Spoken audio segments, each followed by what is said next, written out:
Have you ever noticed how the people who love staying home the most are often the ones who've spent the most time trying to fit into a world that exhausted them? There's something strange about this. We're told that happiness lives outside our front doors, in experiences, adventures, social connections. But some people have quietly discovered something the rest of the world keeps missing, that home isn't where you retreat from life. It's where you finally meet it on your own terms. So what's really happening in the psychology of people who genuinely prefer staying home?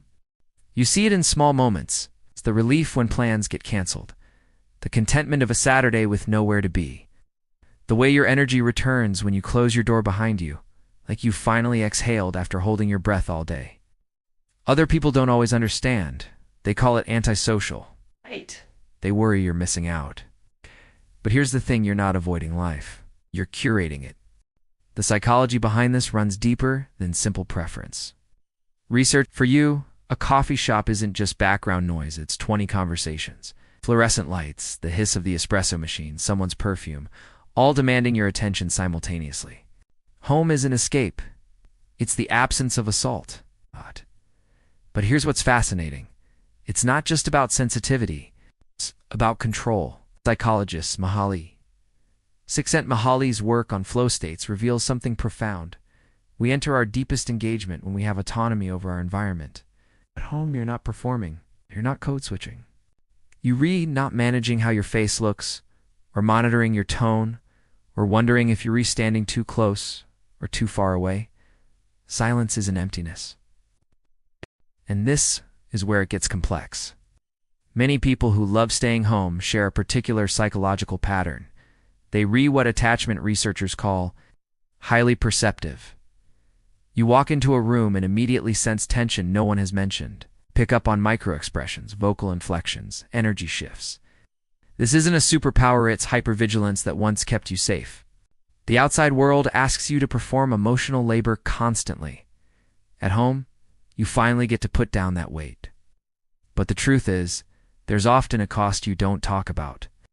When being around people feels like translation, when you're always adjusting, accommodating, interpreting solitude becomes the only place where you recognize yourself. Home becomes less about joy and more about recovery. And slowly the world shrinks. What's really happening? Your nervous system has learned that peace lives in a specific radius around your body, and anything beyond that is risk. This isn't wrong, but it can become a prison that looks like comfort. Research on neuroplasticity shows our brains strengthen the pathways we use most. Every time you choose home over challenge, you're training your brain that the world is something to retreat from.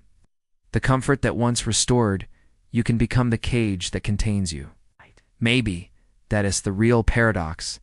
The place that feels safest can slowly become the only place that feels possible. But here's the thing about people who love staying home. You're not broken. You're not antisocial. You're deeply attuned to your own needs in a world that rewards ignoring them. The question isn't whether you should force yourself out into a world that drains you. It's whether your love of home is replenishment or resignation. Is it serving your expansion or your contraction? Because there's a difference between choosing solitude from fullness and hiding in it from fear. Maybe the psychology of people who love staying home isn't about pathology at all. Maybe it is about finally honoring a truth the world keeps trying to talk you out of, that you know yourself better than anyone's expectations of you. Your home isn't a hiding place. It's a laboratory for becoming who you actually are.